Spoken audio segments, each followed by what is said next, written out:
It's week 30 of A Year of Wisdom. Let's get to reading.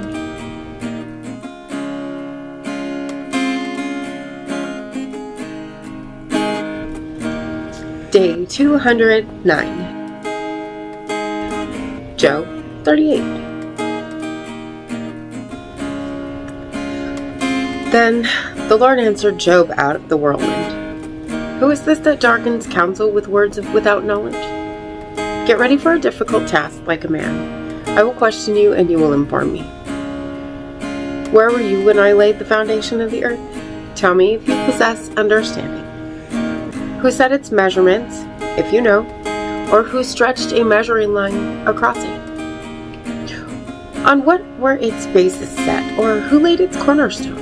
When the morning stars sang in chorus and all the sons of God shouted for joy.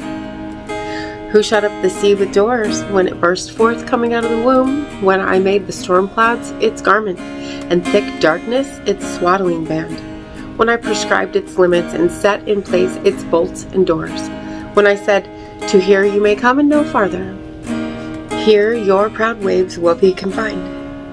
Have you ever in your life commanded the morning, or made the dawn know its place, that it may seize the corners of the earth, and shake the wicked out of it? The earth takes shape like clay under a seal. Its features are dyed like a garment.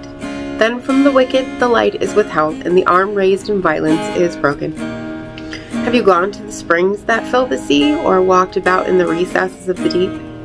Have the gates of death been revealed to you? Have you seen the gates of deepest darkness? Have you considered the vast expanses of the earth? Tell me if you know it all. In what direction does the light reside, and darkness where is its place, that you may take them to their borders and perceive the pathways to their homes? You know, for you were born before them, and the number of your days is great. Have you entered the storehouse of snow, or seen the armory of hail, which I reserved for the time of trouble, for the day of war and battle? In what direction is lightning dispersed, or the east wind scattered over the earth? Who carves out a channel for the heavy rains, and a path for the rumble of thunder, to cause it to rain on an uninhabited land, a desert where there are no human beings, to satisfy a devastated and desolate land, and to cause it to sprout with vegetation? Does the rain have a father, or who has fathered the drops of dew? From whose womb does the ice emerge, and frost from the sky, who gives birth to it? When the waters become hard like stone, when the surface of the deep is frozen solid? Can you tie the bands of the Pleiades, or release the cords of Orion? Can you lead out the constellations in their seasons, or guide the bear with its cubs?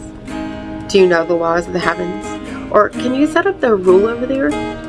Can you raise your voice to the clouds so that a flood of water covers you? Can you send out lightning bolts and they go? Will they say to you, here we are? Who has put wisdom in the heart, or has imparted understanding to the mind? Who by wisdom can count the clouds, and who can tip over the water jars of heaven, when the dust hardens into a mass and the clumps of earth stick together? Do you hunt prey for the lioness, and satisfy the appetite of the lions, when they crouch in their dens, when they wait in ambush in the thicket? Who prepares prey for the raven, when its young cry out to God and wander about for lack of food? Proverbs 28.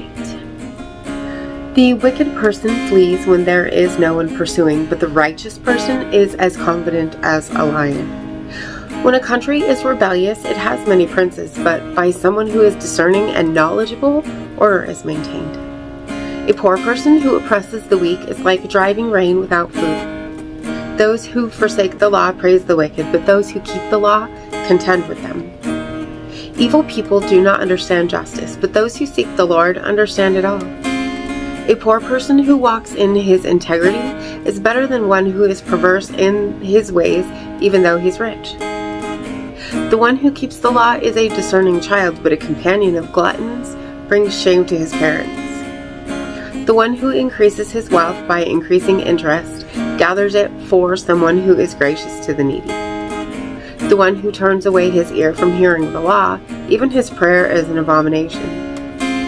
The one who leads the upright astray in an evil way will himself fall into his own pit, but the blameless will inherit what is good. A rich person is wise in his own eyes, but a discerning poor person can evaluate him properly.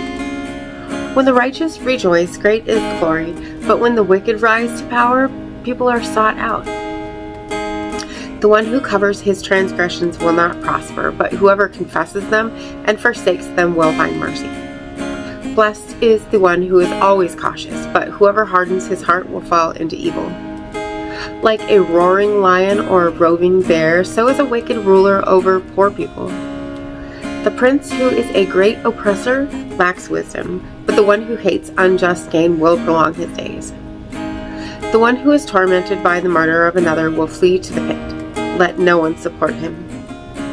The one who walks blamelessly will be delivered, but whoever is perverse in his ways will fall at once. The one who works his land will be satisfied with food, but whoever chases daydreams will have his fill of poverty. A faithful person will have an abundance of blessings, but the one who hastens to gain riches will not go unpunished.